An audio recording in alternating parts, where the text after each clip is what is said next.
మన దేశంలో దేశద్రోహులు లీగల్‌గానే ఆటాడతారు. ఏదైతే వీళ్ళతో బంగ్లాదేశ్ బోర్డర్‌లలో ఉన్నటువంటి సిలిగురి కారిడార్ అటు బీహార్ దగ్గర కూడా లింక్‌లో ఉంటదనమాట.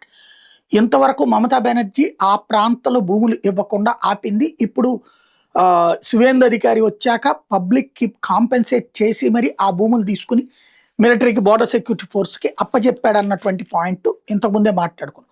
ఇప్పుడు బీహార్ ప్రాంతంలో కూడా కిషన్‌గంజ్ దగ్గర ఏదైతే తకూర్‌గంజ్, బేల్గుడి ప్రాంతంలో ఈ అక్కడ ఉన్నటువంటి నేపాల్ బోర్డర్‌కి దగ్గరది.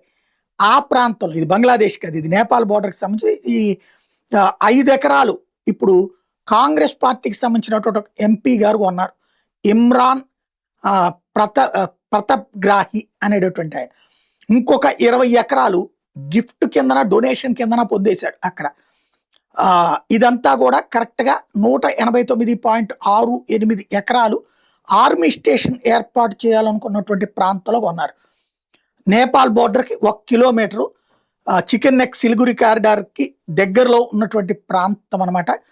ఇప్పుడు వీళ్ళు చేద్దాం అనుకుంటుంది ఏంటి, మన సైన్యానికి అత్యవసరం కాబట్టి ఇప్పుడు జనం దగ్గర నుంచి కొని ఎక్కువ బేరానికి మన సైన్యానికి అమ్ముతారా, లేకపోతే మన సైన్యం పని చేయనీయకుండా అడ్డుపడ్డానికి అకస్మాత్తుగా ఇప్పుడు అక్కడ భూసేకరణ చేస్తున్న టైంలో వీళ్ళు చేసినటువంటి యాక్టివిటీనే ఇప్పుడు చర్చకు తావిస్తుంది.